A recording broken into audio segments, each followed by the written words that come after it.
It is a real honor to be here and to have this opportunity to talk with you. I was trying to figure out how I wanted to start, and I had this whole sort of presentation planned that's sort of similar to the ones that I give all around the country and have for 20 years roughly. And then I came in and I saw some of the work that you all were doing, and it sort of moved me in a different direction. When you all were laying out the ground rules for today, there was one of the ground rules that was read off, and I'd heard it, but it had probably been 15 years since I'd heard it. It was the one about the acronym for why am I talking, right? WAIT.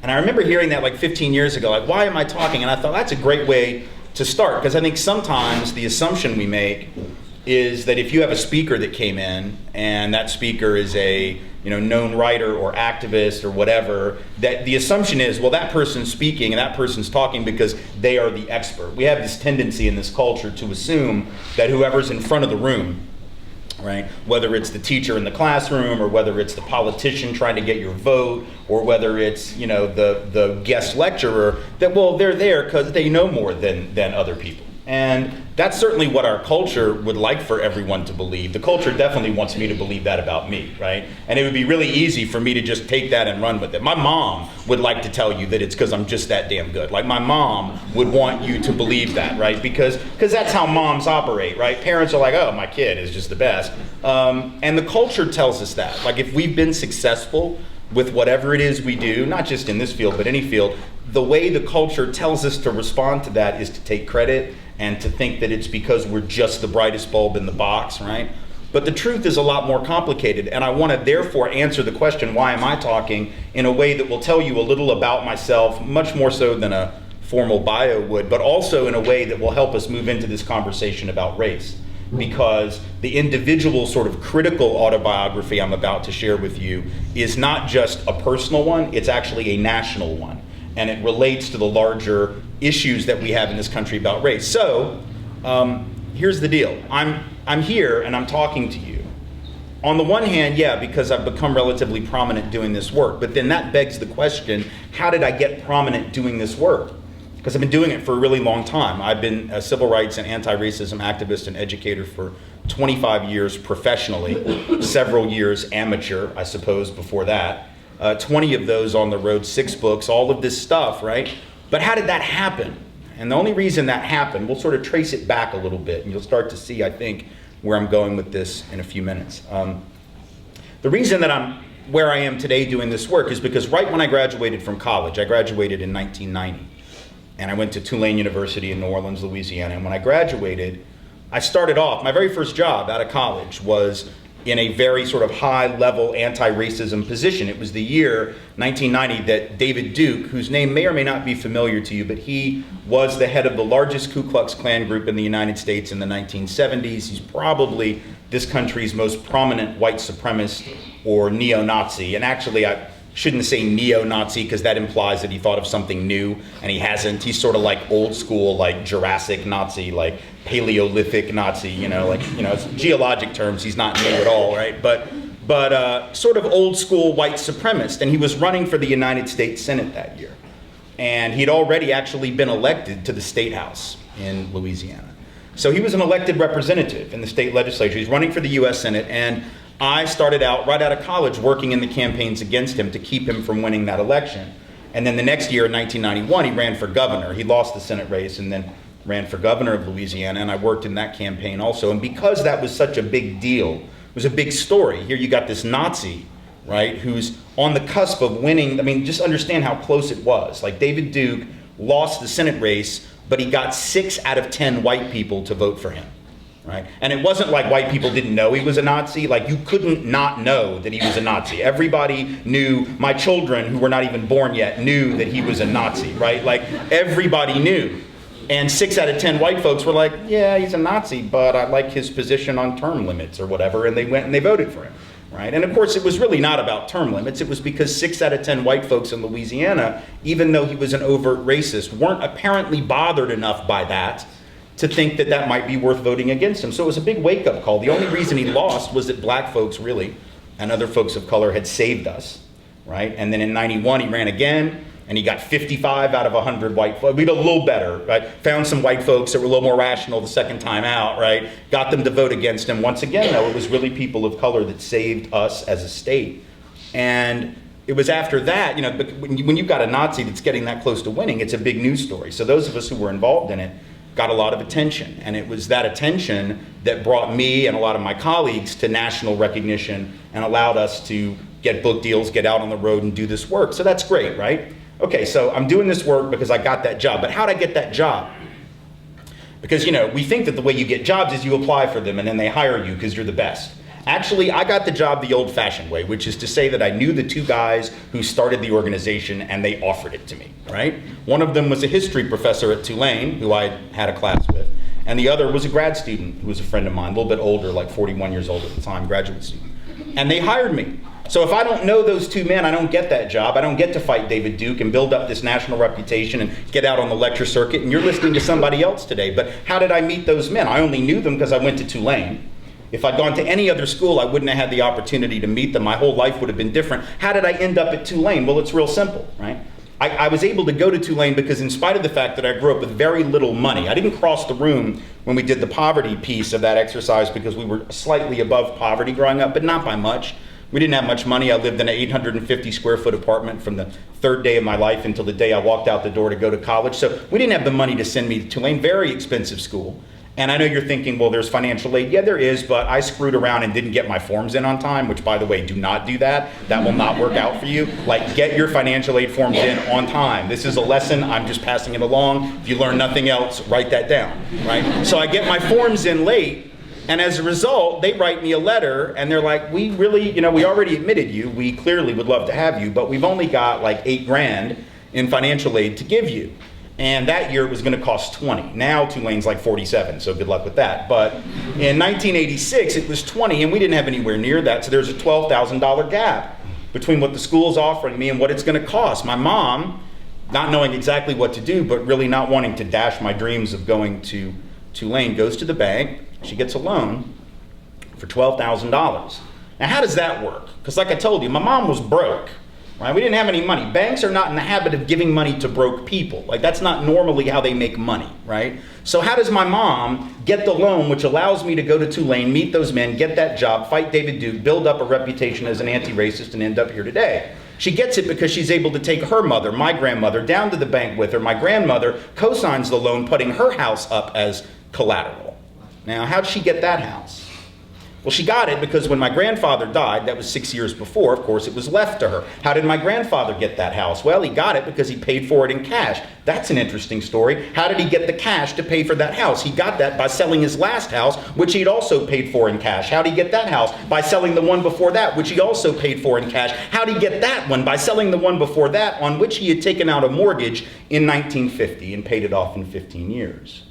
Now, how did he get that mortgage in 1950, without which none of those other houses happened, without which I don't get the loan to go to Tulane, I don't meet those men, I don't get that job, I don't build up that reputation, and you are listening to someone else. And you might be thinking right now, holy crap, I wish I was listening to someone else. I'm hoping not, but anyway, the only reason he was able to get that house in 1950, and particularly in the neighborhood where he was able to get it, a suburban neighborhood of Nashville, Tennessee, that was developing very quickly at that time. Nice house, not a huge house, middle-class house, right? But with a lot, and where they pick up the garbage twice a week, a nice neighborhood, quote unquote. The only reason he was able to get that house, and then all the ones that came after it, was because he was white. Because if he hadn't been white, he surely could not have bought a house at that time in that place.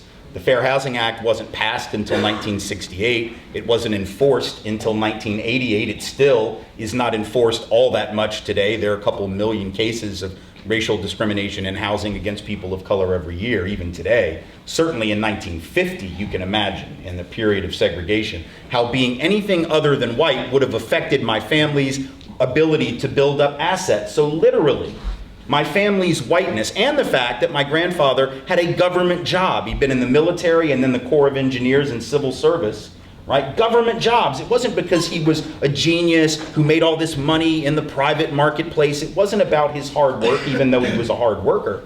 It was the fact that his effort and his hard work were met with access to an opportunity structure provided by the state in the form of government jobs and in the form of whiteness and white privilege. So without being white, we don't get that house, he doesn't get the next 3, my grandmother can't co-sign the loan to send me to Tulane, and everything about my life is different. The reason I'm telling you that is not to detract from whatever skills and talent I may have as a writer or as an educator. It is simply to say that if we're gonna ever have an honest conversation about race, both as individuals and as a collective, we're gonna have to do this excavation of our real history. We're gonna have to be honest about how we got where we are. Not just you and me and all of us as people, because we've all had help from someone.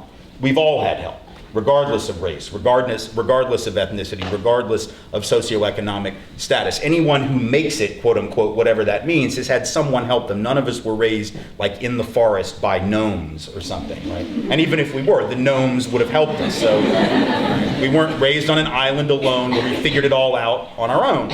And in my case, that help was very much about race. It was very much color-coded.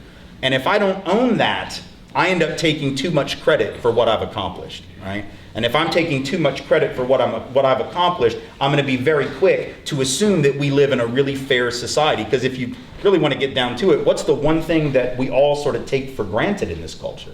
Because our culture wants us to take it for granted. And that always is the most important ideology of any society, is the one that's taken for granted. That's the one that controls the society, because it's never questioned. And what is that? It's the whole idea of American individualism, right? This idea that anybody can make it if they're just willing to work hard. And if you made it, it must be that you were the best. And if you didn't, there must be something wrong with you. That's something that we are all taught in one way or another. If not by parents, then by teachers. If not by teachers, by preachers. If not by preachers, by politicians and the textbooks and the media. It is like the creation myth of our country, right? It is the founding secular gospel of the country, so much so that everybody utters it. Like Republicans and Democrats running for office, they all say it. It isn't just like conservatives who mouth that, so-called liberals do too. So like in 2012 at the Democratic Convention, Barack Obama accepted the nomination in 2012, the second time, and he gives this speech where he basically talks about anyone can make it in America and we're guided by the hand of providence. Oh my goodness. Really? Like if anyone can make it and God is riding with you? Like seriously? If you can't make it with God next to you, then there must really be something wrong with you, right? It's this message, we don't even interrogate it, right? People on all sides of the spectrum keep mouthing it, but what's the danger? The danger is, well, A, it's not honest, right? It's not nearly as simple as that. All you got to do is work hard, right? Because in my case, did I work hard? I don't know. I have a pretty bad work ethic, actually. I just got a book in like a year late. That lets you know what kind of work ethic I have. My editor had to threaten to cancel the book, before I okay, I'll send it to you, really. Like that's not hard work, right? That's sort of being lazy. And yet I'm still here. So it isn't just hard work. We all know people that have worked really hard and have nothing to show for it, sometimes in our own families. And then we also know people who were born on third base and still think they hit a triple, right? Because they don't realize that they had this advantage going in, right? So it isn't just about hard work. It's not to say hard work isn't helpful, it helps, but hard work when it's met with access to an opportunity structure helps a lot more. And yet if our society tells us it's all on us, then it becomes really easy when we succeed to think that we're just better than other people. And when other people haven't succeeded as much, that there must be something wrong with them. Think about how that plays out in terms of race, right? And I think about this as a father now, because I have a 13-year-old and an 11-year-old. And I think about how they, as girls and young women, just like I would if they were boys, how do you learn about race? And even if you never teach your kids anything about race, they're learning about race, right? Because they're looking around, they're seeing inequality. It's not hard to notice. You don't have to be an anthropologist, right? You just have to be awake, and you can see the disparities that exist, whether it's in terms of schooling and resources, or whether it's in terms of who's going to jail for drugs and who isn't. Right? African American, Latinos both 5 times more likely to be arrested for a drug offense than white folks, even though white folks are just as likely to use drugs, just as likely to sell drugs. It's not the stereotype, but it's the truth according to the data. But it's not white folks going to jail for it. So people are aware of that. You can see it on the news. You see who's being arrested. You see who's being shot dead in the street in Ferguson, Missouri. Right? You see the disparities, and if you're 9 or 10 or 11 and you start to see some of that stuff, or you become aware of it, you're trying to make sense of it, right? Because that's what you do as a kid. You want to make sense of things, right? It's like when my kid started to think about electricity. She was curious. I think she was like 6 or 5, and came in, she's like, Daddy, why does the light go on when I hit the switch, right? And of course, I gave her the only answer I could, having paid no attention in science class whatsoever, which was, I don't know, let's Google it, right? And so we just looked it up. It was a bonding moment between me and my daughter. It was awesome. It was very sweet. I knew it was about circuitry, right? But beyond that, I'd forgotten everything. So I'm not totally without some knowledge, but pretty bad. But that's what you do. And this is a much more complicated question than electricity, right? Electricity is sort of a direct response. It has to do with scientific principles. But when you ask a question like, what is racism, or how does racism operate, that's a lot harder. And when I was thinking about that as a dad, I'm like, man, if I don't talk to my kids about race, they're going to come to conclusions on their own, right? In a way that maybe they wouldn't about the electricity thing. They might not have a theory about that if I don't teach them, or if the teacher doesn't. But with something like this, oh, they will, because if what they're hearing is everybody makes it based on their own effort, right? And if you didn't make it, it's because you didn't work hard enough and there's something wrong with you, then they look around and they see inequality. And not just a little bit, right, but vast inequalities. Right? People of color twice as likely to be out of work even when they have the same level of education. Right? 3 times as likely to be poor as white folks, 1/20th the net worth of white folks. If I'm seeing that, and I've been told that wherever you end up is all about you, what is the logical sort of default position that I default to, right? Even if I'm not like an overt racist, even if my parents never taught me to be racist, my assumption is, well, there must be something wrong with those people of color who are disproportionately down here.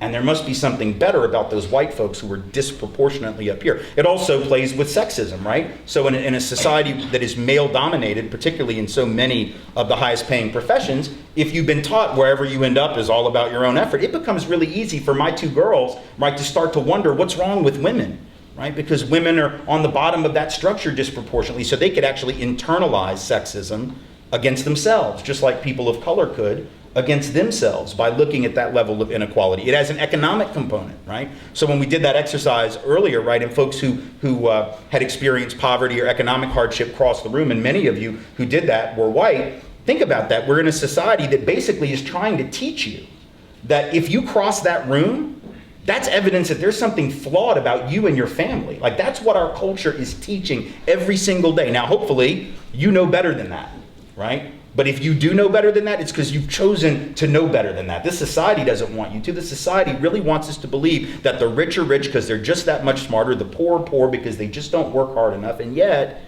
deep down, I think we all sort of know it's more complicated, right?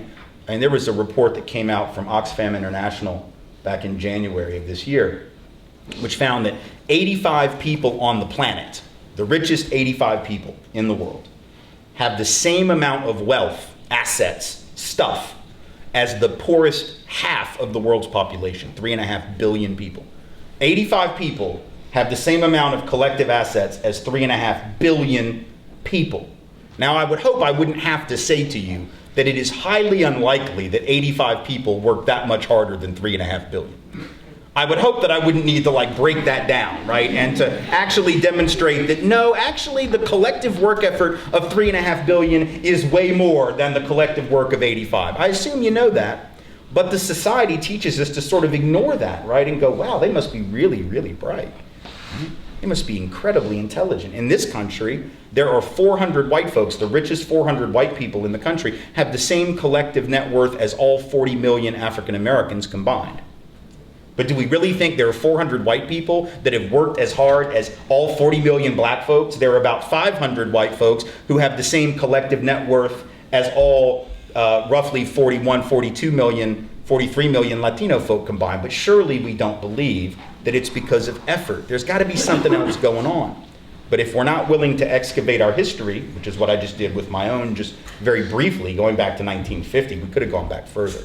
Right? If we're not willing to have a conversation about how these systems of inequality got put into place and how they affect us as people and as a culture, then we can't have honest discussions about race because they're totally ahistorical, right? We're just starting in each new generation, okay, are you a racist? Am I a racist? Who's a racist? Is this person a racist? This is a really boring conversation about who is and isn't a racist, right? Or who is and isn't biased. It's about systems and structures of inequality that have been in place for a very long time, and yet we don't like to talk about any of that. In fact, when you bring it up, right, we talk about history and its relationship to the present when it comes to race, people get very upset. And they say things like, well, that was a long time ago.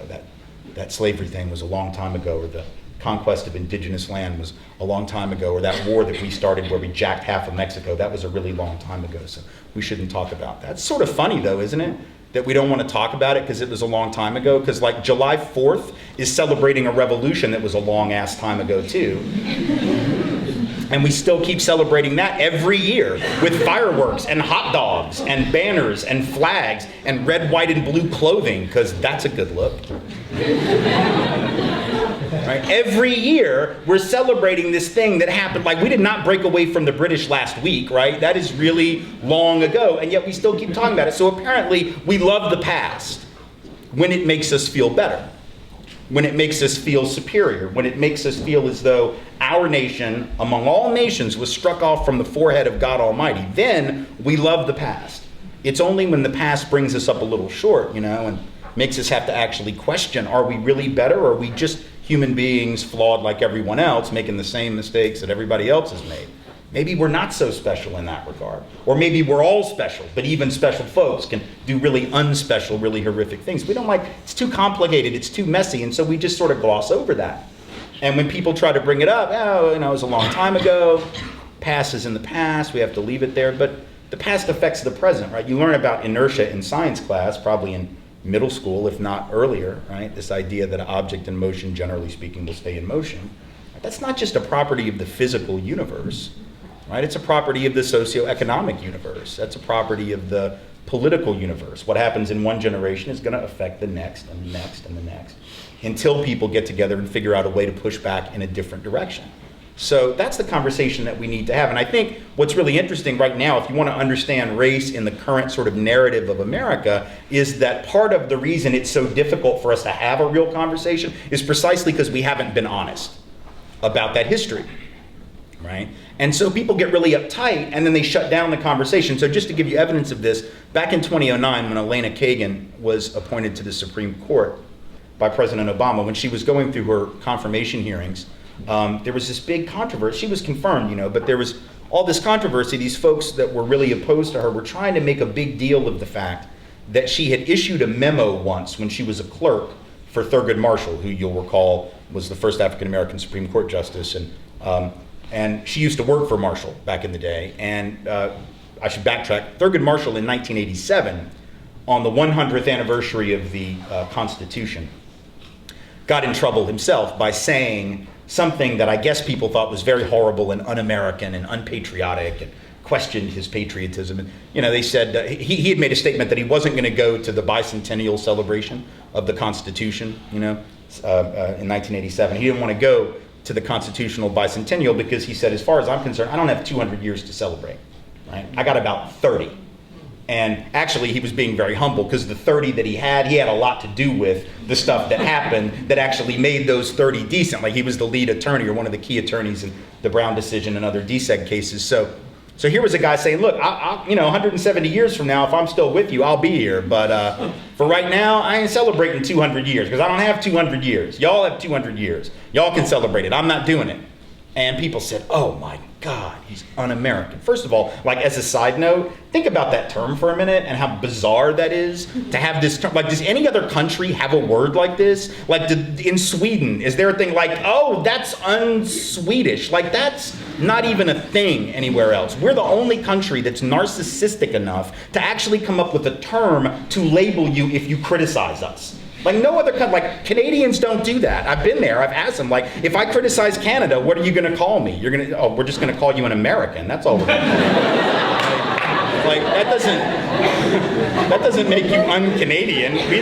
We're not that wrapped up in ourselves. It just makes you an American. Thank you very much for that. So here they are, they're attacking Thurgood Marshall, this incredible, if anyone's a patriot, it's him, given what he's done and had done for the country, right? But they're attacking him. Well, Elena Kagan, now fast forwarding to her confirmation, when she worked for him, she issued a memo basically restating what he had said, not only about the bicentennial, but what he had said at the time, and that she agreed with was, this country, this Constitution you're celebrating was founded on the bedrock of white supremacy. It's right there. You can read the text, right? Talking about the return of runaway property. We know what that means. That's in the Constitution. So you can talk all you want about the Bill of Rights and all this, but look, it's founded as a white supremacist colony settler state. Now, that's not an arguable statement, by the way. That's not like an opinion that you can disagree with and still be thought historically rational. It's indisputably true, and yet people, oh my God, that's horrible. And when Elena Kagan said she agreed with this indisputably true historical comment, they said, well, you shouldn't be on the Supreme Court if you think that the Constitution started as a white supremacist document and that this started as a white supremacist country. That's about people who can't be honest with themselves. I said something once back in about that same time. I was on CNN a bunch talking about race and the reaction to the president, and particularly around the healthcare reform bill. And I happened to just make this comment, really innocuous, I thought, really obvious comment on CNN about the history of this country being founded as a white supremacist state. And like the next day, Rush Limbaugh attacks me, which was awesome. I mean, not like physically attacks me, but I mean, that would not be awesome. But like on the radio, attacks me. He called me like a dunderhead, which I don't even know what that means. I don't know. Anyway, but it was cool. But the thing that he said that was fascinating was he said, this is a ridiculous comment. And then he tries to prove how ridiculous it was by arguing that not all of the founding fathers owned other human beings. Well, I didn't say they did. That hadn't been my argument. And the fact that there were founders who did not own other human beings doesn't change the fact that the country was founded on the basis of a notion of white European Western supremacy. I mean, just what was done to indigenous people alone should tell you that. And certainly the fact that enslavement was codified and ratified for so long tells you that. The fact that there were some white folks who didn't go along with it didn't change the basis of the society. So it just demonstrated once again that we're not good at this, right? We're not good at being honest about our history. Michael Eric Dyson says that we're the United States of amnesia because we forget all the things that have happened and we just sort of want to reset the clock like a video game. It's like, oh, that went badly, let's start over again. Right? Well, that's not how it works because the past comes into the present. And then what happens is if you've had a country that for a couple hundred years, in fact, really go back to the colonies now, we're looking at 400 years approximately of a society that told those of us who it defined as white. And I say that, who it defined as white, because I want to be clear that there's no such thing as white people. We weren't white until we got here, right? We were whatever we were before we came. Some of those ethnicities that you were asked to think about earlier in the exercise, but all of those got subsumed under this umbrella called white. And so now, and there was a reason for that. It had to do with taking power, taking land, and taking all these poor Europeans who didn't have a pot to piss in, pardon the expression, and basically convinced them that they had more in common with rich white people from Europe than they did with the black folks who were enslaved or the indigenous people whose land was being taken. It was an interesting trick, right? To take poor Europeans and say, no, really, you're on the team with the rich. No, trust me, like I would never do you wrong. No, really, come with our team. You're on our team. Now you're at the end of the bench. You're not getting in the game, but you're on our team, right? Because there were poor Europeans who were actually getting together with African enslaved folks and indigenous people to foment rebellions in the colonies like Virginia. And that scared rich people, so they had to create this category called white, to take all those people and sort of divide and conquer them, and it worked. And so now those of us called white, right, have been told for 400 years almost on this land that there's something really special about us. Now, many of us have always said from the beginning that we have a problem with that. There have always been white folks who were opposed to that mentality and who fought it and who stood in solidarity with people of color who were the targets of it. But for the most part, if you tell people that for 400 years that you're better, that you're superior, you shouldn't be surprised when a lot of folks actually internalize that, right? And begin to believe it. And then all of a sudden, when the society starts to change, they sort of freak out a little bit, right?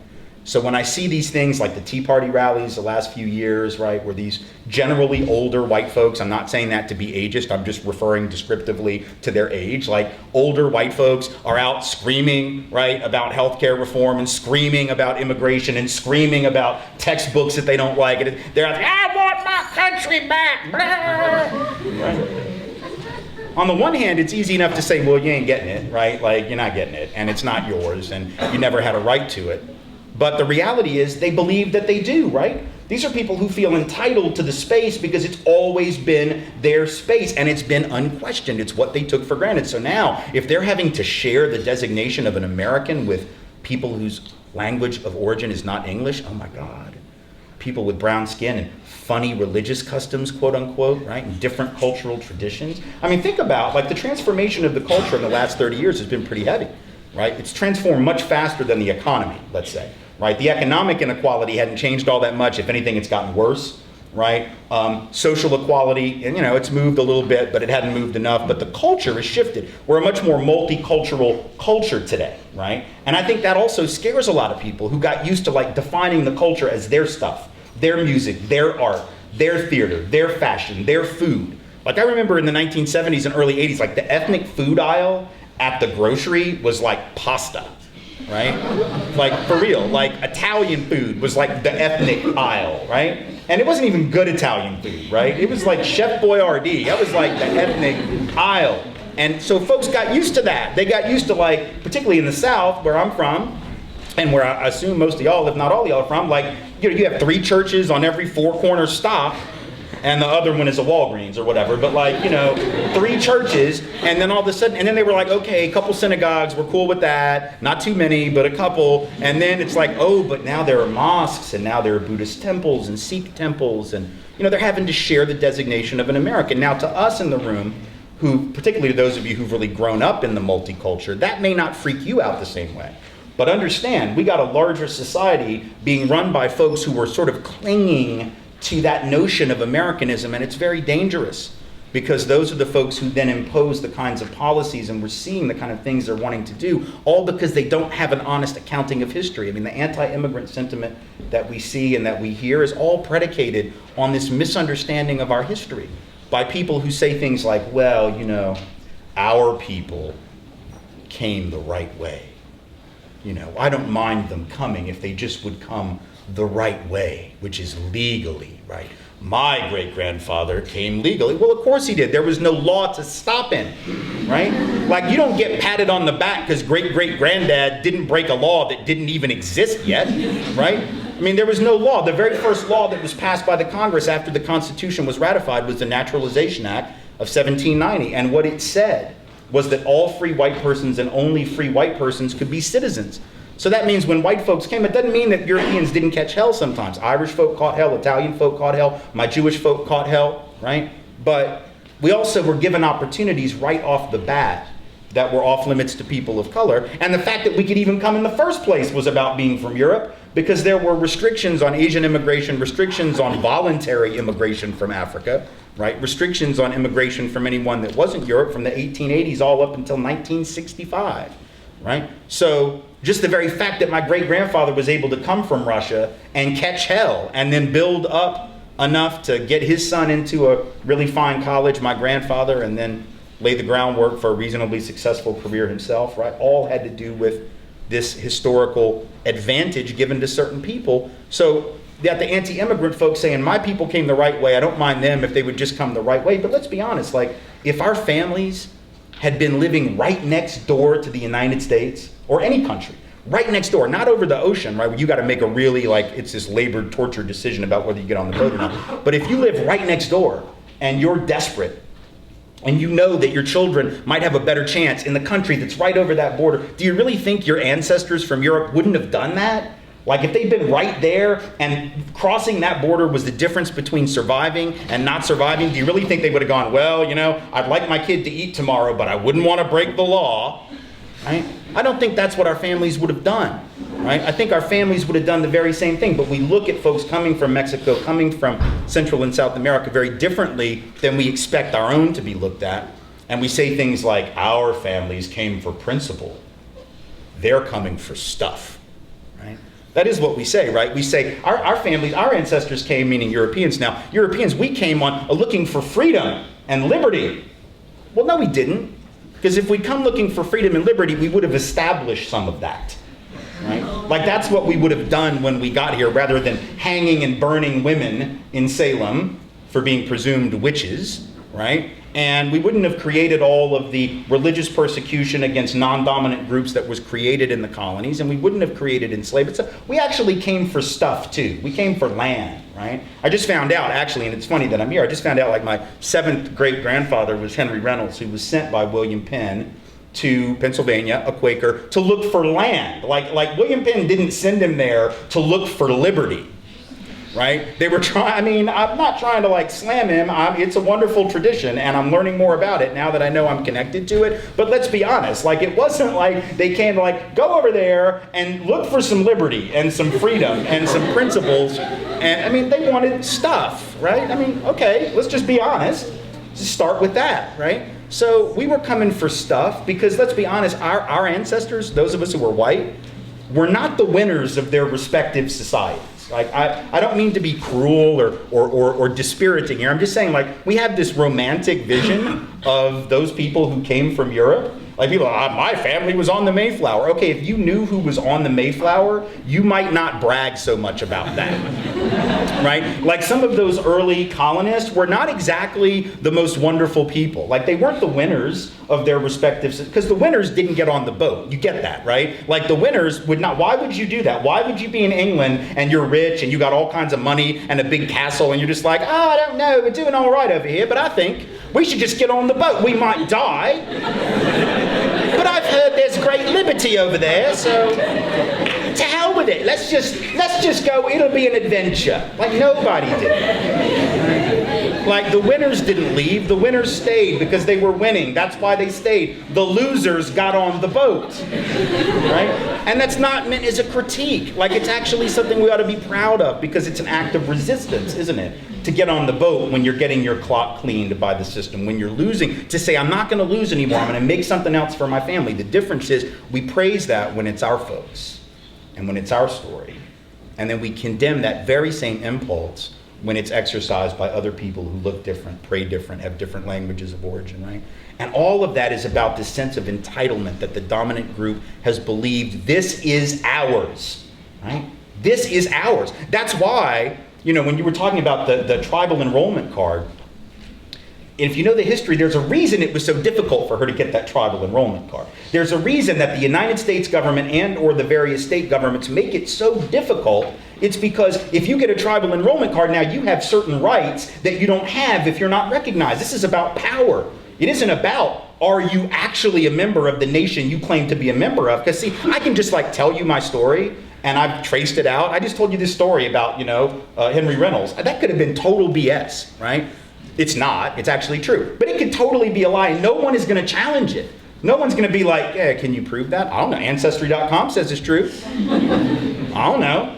And that could be BS, because you could just enter anything in Ancestry.com. You could just be like, yeah, my great-great-grandfather was Thomas Jefferson. Yeah. You can just say anything you want, right? And you don't know that it's true, but no one ever questions it, right? But a person who claims to be indigenous to this continent, because of this thing called the Dawes Act, this matters, right? Because the Dawes Act is essentially the act that says, here's how we're going to apportion up all this land. And we don't want to divide it with too many people. We don't want too many people getting in on this thing. So we want to limit the number of land claims by limiting the claims of who is indigenous and who is not. And so what ends up happening to indigenous people, again, a history most of us have not been taught, is that it's really the United States government that creates this idea of blood quantum, the idea that you're only Indian, you're only indigenous if you can prove that you're 1/4, 1/8, 1/2, 1/16. For indigenous peoples, with very few exceptions, no indigenous nations use blood quantum as a definition. So the idea that you had to prove that your grandmother was whatever or your great-grandmother, that's not an indigenous concept. That's a Dawes Act, white folks, United States government concept to make it really hard for you to prove, right? Because at the time, indigenous communities, if you ran away, and there were a lot of colonists who did, a lot of white colonists who ran away from the colonies to join indigenous people, and if they stayed in that community and contributed long enough to that community, in the eyes of that community, they were now of that nation.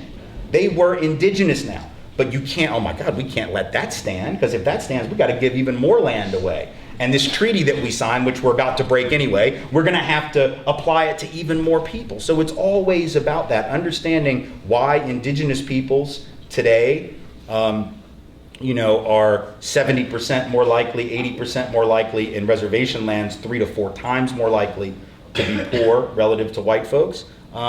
In order to really understand that, in order to understand the anti-immigrant sentiment, in order to understand the divide between white and black, white and brown, you have to understand all of these histories.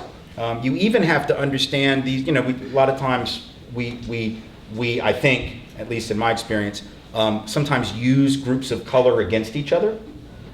And so you'll hear lately, there's been this big conversation on Fox News lately. It's sort of fascinating. Like, I don't make a habit of watching Fox News, but some little bird tells me what's going on there, and I listen, and then I don't have to watch it. But apparently, like in the last 3 months, Bill O'Reilly has been on this sort of tear where he spends like all this time trying to prove that white privilege isn't real. Right?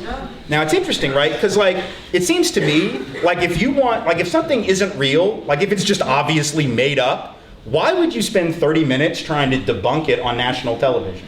Like I don't think Bill O'Reilly would say like go on and say velociraptors do not exist anymore, or that like nobody. If there was a report that said I saw a velociraptor, and he would not be like, no, you didn't, and I'm going to spend 15 minutes proving, or like pixies on your shoulder are not real. Here's the evidence after the break. Like he would not bother, right? It would just be so obvious. So if you're going to spend 20 minutes trying to disprove something that's just so obviously absurd, you sort of just told me like, this is real, right? You sort of know. And Bill O'Reilly, of course, interestingly enough, he grew up in a place called Levittown. Now, the first Levittown was in Pennsylvania, but the second one was on Long Island. That's the one where he grew up. Levittown was a community that was constructed as a racially exclusive community in which no people of color could live. And that's where Bill O'Reilly grew up, but white privilege isn't real. Right, end of debate, right? If you grew up in a place where people of color were not allowed to live and it afforded your family a middle-class lifestyle, you are like the walking definition of white privilege. But he gets on TV and he denies it, and here's how he does it. He says, well, there can't be white privilege because Asians are doing well. This gets us back to that how we play off people, right? Play off the Asian against the black folks, play them all off against Native people, play them all off against Mexicans, right? Now think about that. First of all, for Bill O'Reilly to say Asians are doing so well, like how many Asian people do you think Bill O'Reilly hangs out with? I mean, honestly, like, maybe he does, but I doubt it. Like he definitely didn't know much about black folks because 3 years ago he had this segment. I don't know if you heard about this. It's actually somewhat humorous, albeit pathetic. Like he does this thing about, he was shocked. He went up to Harlem, right, in New York, and went to Sylvia's, which is a very famous soul food restaurant in Harlem. And he was surprised, he said, that when he went there, that as he was eating, it was just like any other normal restaurant, even though it was mostly black patrons. And he said he was surprised. No one, this is his words, he said, it was great. Like no one was yelling, hey, MFer, bring me some more iced tea. Because apparently that's what he thinks black people do in a restaurant. Like yell, hey, MFer, bring me some more iced tea, right? He was stunned that they didn't do that, right? But anyway, he knows Asians. So back to that part of the story. So Bill O'Reilly now says, Asians are all doing very well. And how does he get away with that, though? Because this is a common argument you'll hear by people who want to like say racism isn't really a problem, is they'll talk about the success of Asian Americans and Pacific Islanders. Of course, what they don't tell you, a lot of things they don't tell you, right? Number one is that some Asian subgroups are doing better than other Asian subgroups, and many are struggling mightily. In fact, Southeast Asians, Vietnamese, Thai, Hmong, Lao, etc., Cambodians, unemployment rates, poverty rates, school failure rates, very comparable to black and Latino rates, right? Oftentimes severely impoverished and struggling. But they apparently don't count in that construction of Asian success. So by not talking about them, we're allowed to believe that somehow here's a group that's cracked the code. They figured it out. All these other people are flawed. But actually, Asian folk are also facing discrimination. Chinese American professionals who have graduate degrees and professional level degrees only making right now about 60% as much as white professionals. So here's a group that has got the degree, got the same background as white folks, and even they are not doing as well. So in fact, this argument isn't true, but it's a way that we ignore the history. We also, right, do that, I think, with regard to Latino folks. Some Latino folk in far worse shape than other Latino folk, and for that matter, some white folk in worse shape than other white folk. But all of this is about a history of really dividing people and playing them off against one another, whether it was working class and poor whites against people of color, or whether it's one group of color off of another. So if we're going to understand anything that goes on today, whether it's the whole I want my country back thing, whether it's, think about some of the things that are being said. I mean, the anxiety levels among the dominant group seem pretty severe to me. When you have folks running around and saying, well, the healthcare reform bill that was passed in '09, this was really big also on right-wing radio, that was just reparations for slavery. That was the argument being made, right? That the healthcare bill was reparations for slavery.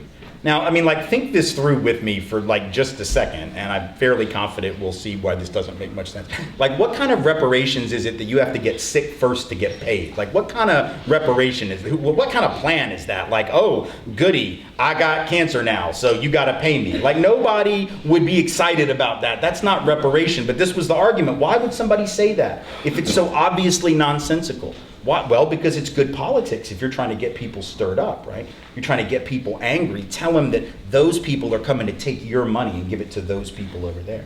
Now the new thing is, these same folks are saying that the president is hoping that Americans will get Ebola as payback for slavery, right? Right, that's actually being said. Rush Limbaugh, Laura Ingraham, Michael Savage, some of the like most prominent spokespersons on the right are literally saying payback for slavery and colonialism. He wants Americans to get Ebola. Now, at some point, you have to you can't think about this rationally, right? You can't actually argue with that. Like, there's no rebuttal to that that's intellectual at all, but you sort of have to stand back from it and go, why is this being said? Right? So it's not just why am I talking or why is someone talking, it's what are they saying and why are they saying it? What's the logic of saying something so preposterous as that? Oh, he wants people to die of Ebola so he can pay back Whitey, right? Like, that's sort of bizarre, but it makes sense if you're trying to gin up all this resentment and this fear about not only a president of color, but a culture that's becoming more multicultural, right? An economy that still isn't working for most people, including millions of white folks, right?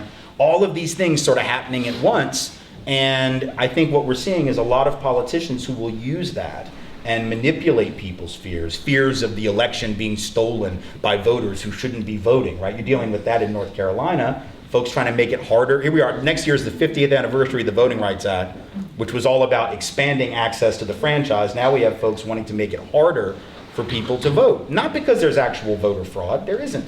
31 cases in 15 years, that's how many have been in-person voter fraud that a photo ID could actually have stopped, right? So people, we need a photo ID, people are gonna vote twice and 5 times and they're gonna commit fraud. Like, really? Is that like the big felony now? Is that like the big thing? Folks are like, I got a multiple voting ring I'm running out of my basement. Like, we're gonna go steal that election.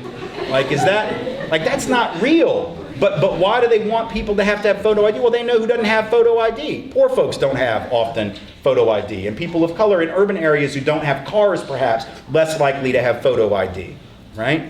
And so, if you have a photo ID requirement and you shut down early voting, which they did, right? Or limit it, like they did here in North Carolina and elsewhere, who was voting early in 08 and 2012? Mostly black and brown folks and working class folks and lower income folks who don't have flexibility at work on election day, so they want to go vote when they got a break, right? A week before, 10 days before. They're like, no, you can't do that, right? Why? It's transparent, right? Then they're like, oh, photo ID, but by the way, you can't use your college ID.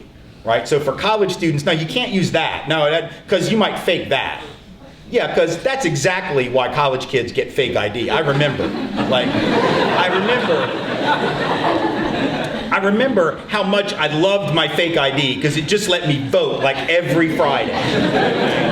That was totally the reason I got that, right? What about getting into bars? It was just multiple voting. That was totally my rationale for that. They don't want you to have student ID. Why? Because how have young people been increasingly voting? Not the way they want them to, right? They want, but interestingly, they will let you use your gun registration license ID, right? Because that's got a photo on it too. And nobody would ever fake one of those, right? To be able to get a gun illegally, who would do that in America? That's crazy talk, right? Students, you all will scam the system. Poor people will scam the system. Black people will scam the system. Latino folks will scam the system. White gun owners would never ever lie about anything, right? That's essentially the message. And so you really have to ask and I think what ties all of this together is a lack of coming to recognition of our history and dealing with it honestly, and the anxiety that has created. Because it's created a sense that somehow certain people think they're losing their country. And that's sort of a sad thing because I'm sure it's frightening. The problem is they should never have been told that it was theirs. Right? In a way, we've been set up, those of us in the dominant group, to be anxious, not by people of color. People of color didn't create the anxiety. They didn't do this to us. We did this to us by creating a society of inequality and then rationalizing it all. And then when that system starts to change, it's like, oh my God, they're gaining on me, right? they're going to take what's mine. If we had been actually taught that this was to be shared from the beginning, then we wouldn't be having this like existential crisis right now. So a lot of our national and our personal stuff has to be excavated if we're ever going to have a really honest conversation about any of this. You all have got a whole day of work ahead of you that would talk about some of these things some more. In the time that we have left, I just want to ask you if there are any questions or thoughts, things we can talk about in the remaining 15 minutes or so. I appreciate you all hanging with me for so long, though, and I know it's a little warm in here. So thank you, but I'll take any questions that you have at this time.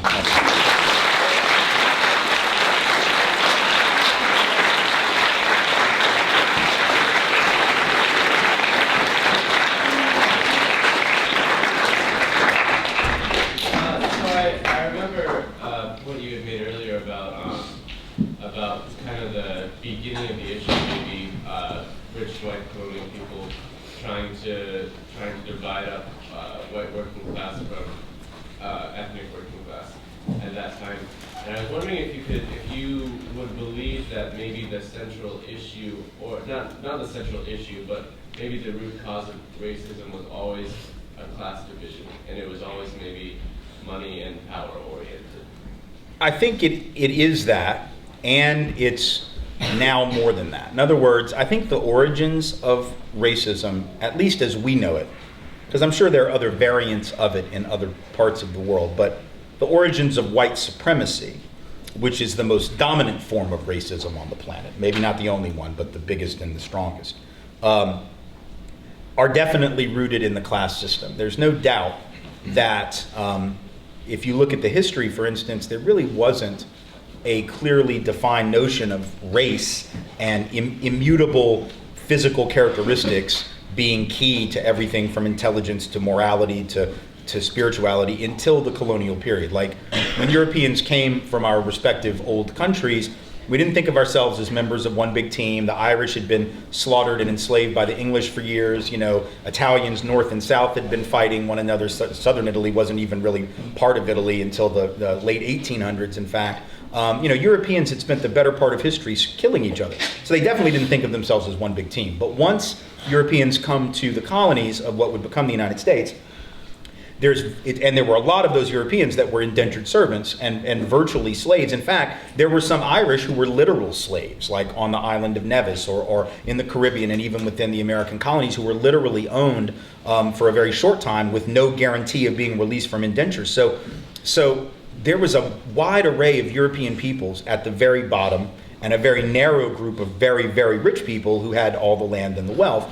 And it's very clear if you look at what they did, they realized the danger. They were outnumbered, the elite. And they knew that in order to maintain their stuff and their control of power, they were going to have to create these concepts of the white race as this unifying thing. And then the black race, or whatever term they might have used at the time, as this other thing. And they did this even though in antiquity, Europeans and Mediterranean folks who now Europeans have claimed as our own, if they're Greek at least, we claim the Greeks as being of us, even though it's quite arguable. But the Greeks didn't think of Africans as inferior. Herodotus, actually, who is considered by some the father of history, wrote very admirably about African kingdoms, both above and sub-Saharan. So there was this real praise for Africa and African peoples, but all of a sudden that became dysfunctional. If you're enslaving people, you have to create a narrative to justify what you're doing, right? You have to, because if you don't, you're clearly contradicting your stated values. So it develops hand in glove with the class system, and I think once the elite started to see that working, it became self-perpetuating. So we fast forward up to the period of the Confederacy, and you see, on the one hand, elites in the southern states, the landed planter class, very openly admitting that the reason they want to break away from the Union is because of slavery. They didn't lie about it then. 150 years later, we lie about it. And we say it wasn't about that. It was about states' rights. Yeah, it was about the right of states to own slaves and people in those states to own slaves. That was the only right that they were fighting over. And at the time, they were honest about it. And you would think if the planter class who owns all these human beings wants to break away and have a war to maintain slavery, that people who don't own other human beings would not be down for that. Like, why would I go and fight for your stuff? That's bizarre, right? Like, yeah, I know you don't own any slaves, but I've got 20, so can you please go fight and maybe die so I can keep my stuff? Oh, sure, sign me up for that. Like, why would you do that? Well, the reason you would do it is because the planter class was telling the poor white person who did not own any, didn't even own the shirt on their back, let alone another person, that, you know, if there's freedom, there's going to be social equality. You're going to have to stand next to them. You're going to have to live next to them. They're going to take your job. No, fool, they already got your job. That's the point, right? Because a slave, you don't have to pay anything. And if I got to be paid $1 a day on your farm, guess who got the job? Not me, right? So in fact, slavery was not a good economic bargain for poor white people. Because poor white people have to charge you, and you can get the black person who you own to do it because you own them. So in a sense, poor white people should have thought, hell, we should totally kill all these slave owners and take their stuff, because they are in the same, we're in the same boat almost, not quite, but in a similar boat with African peoples. But that class divide had already been sedimented for so long that it tricked a lot of people. It happened in the labor union movement, and the same thing. You had a lot of white union bosses that said, we don't want to take black and Mexican and Chinese labor into our union because it'll hurt the professionalism of our craft. No, fool, it'll double the size of your union. That's what it'll do. And then when y'all go on strike, you'll be a lot more powerful than if it's just the white guys, and then the boss is like, oh, we'll just hire the black people now to take your job, and we'll hire the Mexicans to take your job, and we'll hire the Chinese, and then you'll beat up the Mexicans and the black folks and the Chinese people instead of coming for us. And so that divide and conquer worked generation in and generation out. I think the only danger is learning from that, all of which is true, and assuming that therefore all racism is class system. Because I have, friends of mine, I remember having this argument with very close Marxist friends of mine who would say, well, that's what we just need to get rid of the class system and racism will go away. And you can't really make any progress on racism until class division goes away. And my feeling on that was that racism now has been around for so long and ingrained in us that there are other things that keep it going other than just the class divide, media representations and stereotypes, religion, right? I think the way that Western Christianity developed, the iconography of Western Christianity is reinforcing of white supremacy. If you can make Jesus a white man, and you can have all these children's, Bible books that, being in the South, y'all know, like your pediatrician's office, right? You remember those blue books? I know y'all had them, because all the older folks in the room know the Robert Maxwell Bible Story Series for Children. Blue books, they were in every pediatrician's office, and they're in any office where children are. Like, they were even in my wife's OBGYN office, just in case there were any children around, and they're like, there's the Genesis story right there, and you'd open it up, and it would be like, it's innocuous. You think, oh, it's just a Bible story for kids. What's the big deal? Right? Until you open it, and there's like Adam and Eve, and they look like they're in the Garden of Sweden because they're so incredibly white, right? They just got like short blonde hair and blue eyes, and like, what? And you don't think it's a big deal, all right? But then you realize, wait, what are we training children? Like, white children see that, and they think, oh man, like, I'm closer to the first humans, which means I'm closer to God. And then black and brown children see that, and they wonder, like, whoa, and you can internalize that. So that's, in addition to class, one of the things that creates division. So I think we got to deal with the class piece. We also got to deal with some of those other pieces. Yeah. You live in Seattle, it already has been, right? They got rid of it this year, which is good. I think, I don't know if that'll happen or not. We're, once again, we want to remember the history we want to remember, and we want to forget the history we want to forget. And whenever you talk about Columbus, what's really disturbing, and I wrote something about this many years ago, there was a big uproar because there were some folks organizing in New York City to protest, the Columbus Day parades and celebrations. And it's a big day for, like, Italian Americans have this big parade. And people were getting upset that it would be questioned, and they were saying that was like anti-Italian, right? If you criticize Columbus, it's because you're biased against Italian folk. And I thought, on the one hand, it didn't make a lot of sense to me, but on the other hand, I thought, wow, that's really telling that that's who Italian Americans have been taught to identify with, is Christopher Columbus, right? Whose entire voyage was financed by the theft of Jewish wealth in Spain, right? So basically, you had to take one group's money in order to even finance the journey. And then he gets lost, right? Ends up someplace he didn't even know where the hell he was. That's what a great explorer he was, right? Gets lost, and then says openly when he gets there, I could enslave them all with 40 men and some guns because they are not violent, they don't fight back, And you had people like Bartolomé de las Casas who wrote about this at the time and talked about the viciousness with which Columbus and his men treated the Taino on Hispaniola, and yet we still feel like, I'm not Italian, but if I were, I would find different role models, right, than that. And I think we as non-Italian white folks, it's weird, like we get so into like that, we don't want to, like I could take out a $20 bill right now that I have in my bag, and we need to ask ourselves a question: why is Andrew Jackson on money?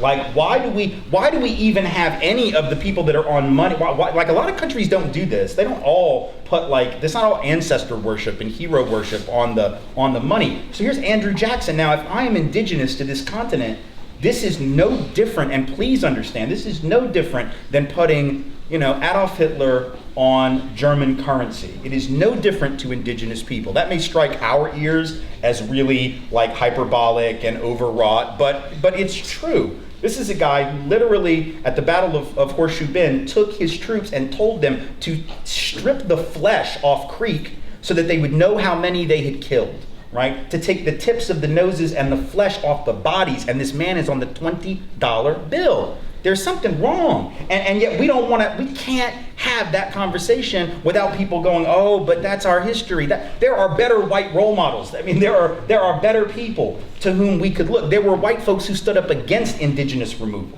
There were white folks who actually stood up against Andrew Jackson, who opposed indigenous removal, who were white, but we don't even know their names. Right? There were white folks who stood up against enslavement, not just John Brown and his family and the folks that launched the raid on Harper's Ferry. We're talking about, many, many folks going back to the colonies. And if I ask you to name 5 of them, the odds are you can't, because we didn't teach about those people. So Italian Americans got a lot better role models than Christopher Columbus. And white folks have got a lot better role models than Thomas Jefferson and Andrew Jackson and all of those folks. And I think sometimes we need to remember tradition is what we make of it. We can decide to recall certain traditions. We can start to remember the history not only of Quaker abolitionism, as important as that is, but also abolitionists who were not necessarily guided by religious principle, but were guided by secular, political, philosophical principles as well, and took a stand. And we need to be excavating that history. Because one thing we don't need is, it's not going to help anybody for white folks to feel guilty about the history. The only way you get out of the guilt phase is to rediscover the ally history that's been hidden, right? And if we do that, then we can really work in solidarity with folks, and whether Columbus Day stays on the calendar or not won't be the issue. We can turn it into something different, right? We can create for ourselves an ally day, a solidarity day, and we can celebrate that on that day, right? And that history. Other questions? I think the good news here is you've got some really amazing people, Reverend Barber and others, who have been involved in this from the beginning, and who I think, even though it's a slow process and it doesn't pay off right away, it's the beginning of a movement that I think the more bodies are involved in that movement, the more voices that are involved, and particularly the more young voices, the more that it's going to pay off. I think, if you look at the history of the civil rights struggle, this movement against voter suppression and all the Moral Monday stuff that's been happening in North Carolina now for a year, or a little over a year, more than that, that's sort of the equivalent of, in time, of maybe, the Montgomery bus boycott, to sort of analogize in a way. And we know that, after the Montgomery bus boycott, there were a couple years that there wasn't a lot of stuff in the news. I mean, you had the Little Rock crisis in '57, you had some things happening, but it didn't always make the news, and yet the organizing was happening. It was happening, always. It's not like we went from 5 to 61, or 1960 in the sit-ins, and then jumped to 63, and then jumped to 65, all those key years. There was all this work going on that maybe wasn't sexy and exciting and provocative and making a lot of news, but it was really important stuff. So I think being on the ground in a place like North Carolina, you've really got an advantage to be able to get together to try to work on this issue. And this ought to be something that isn't just, it's not a Democrat or Republican thing. I mean, it seems to me like everyone ought to want maximum participation in the democratic process, small d democratic process. And the fact that there are apparently some who want fewer voters is really disturbing. I mean, I'm not a Republican, but if I were, I would hope that, I'm not a Democrat either, by the way, but if I were a Republican, I would hope that I would have enough confidence in my views and the popularity of my views and the rightness of my views to trust people to vote up or down on my views and the people who hold my views, instead of saying, like, I know you don't agree with me, so I just don't want you to vote at all. And that's what they're doing now. I mean, they're out there saying things, not just early voting, not just photo ID. You have people who are literally saying, like Elizabeth Hasselbeck, who used to be on The View and now she's on Fox, and she said something like a month and a half ago. She said, maybe we should have to pass a civics test to vote. Well, okay, here's the first question on the civics test for Elizabeth Hasselbeck. Has the Supreme Court ever ruled on that? And if so, what did they rule? Because it turns out that's been ruled unconstitutional, so she just flunked and now she can't vote under her own rationale, right? I mean, but that's what they're saying, or they're saying things like, you should have to own property to vote. And they're saying it, like, this is stuff we thought was settled a really long time ago, but Limbaugh has said that, Ted Nugent has said that, a washed up rock musician and hunter who would make even a pacifist wish that deer could shoot back. Just saying. I don't want the deer to shoot back, but I mean, it would be a more fair game, I'm just saying. He says you should, if you receive any public assistance, you shouldn't be able to vote. Like, this is the kind of stuff that it just seems to me we're in real trouble if we're going down that road. And I think that young people, regardless of your views, you should feel confident enough in what you believe that you should want to go and get other people to believe that and get them to vote. And so I think the more that you show up and just keep showing up and don't get frustrated by the fact that it may be a while before it pays off. It will be. That's how things like this tend to work. Yes? I know this is a little bit more, but how closely linked in North Carolina do you think people with a lot of money, like corporations and stuff, are to these new set of laws that are being passed? How closely linked do you think they are with what they even passed and what benefits that might happen with that? Well, I think there's no doubt that a lot of these laws that are restricting people democracy are supported by large economic interests that don't want maximum voting, but they do want maximum dollars in elections. I mean, these are people who fought to be able to essentially open the floodgates of money. So they want more dollars and fewer voters. And I think that is a really serious indication of a crisis, a crisis of democracy, that you've got people who have enough wealth, whether it's the banking class in Charlotte, whether it's, and I say that I have like a Bank of America account, so I should probably be careful because they might close it today. But I don't care. I don't really give a damn. But you've got these folks who are very entrenched economically, and they're not all bad people, but I think they have a view, right, that's shaped, and this is a key thing for us to all take away since we're getting ready to be done. Elites have a lens that makes perfect sense for them. It makes perfect sense for them. For those of us who didn't grow up that way and aren't that way now, we have a very different lens. Like, if you've grown up economically struggling, you've got a lens too. And your lens isn't always accurate either. And it's biased. All our lenses are biased. Whether we're white folks, people of color, rich, poor, straight, LGBT, male, female, able-bodied, disabled, whatever it is, we all have a lens, and it's never 100% accurate. It's shaped by our experience. So I expect economic elites to do what they do. I would be stunned if they didn't. I expect that they're going to try to defend what is theirs and keep as much of it as they can. What I think the rest of us have to figure out is, fine, you do you, and the rest of us who are not in that position are not going to just act like, oh, if we just work a little harder, we will be you, because that's been the trick so far. The reason that folks are not rising up against that system is because we've been led to believe, I might not be on top right now, but give me like 20 years, I'm gonna work really hard, and then I'm gonna be Bill Gates. No, you're not. No, you're not. Like, there's one, right? And you're not likely to be number two. So if you're holding out to be the next, .com billionaire, you probably would be better off to just figure out, why don't we create a system that's more equitable and fair for everyone, where we can all have decent education, decent healthcare, decent jobs, and decent housing, because that you can get. The odds that you're going to be the next, Steve Jobs or somebody, not as likely, but I think we've got to have a different mindset. They're going to do what they're going to do. They're going to try to pass the laws they're going to pass. We have to be prepared to stand up to that kind of thinking, not because those are horrible, evil people, but because they're part of a system that encourages that kind of mentality. And I think we're going to have to make a sort of a psychological break with that. And it's not going to be easy. It's going to be really difficult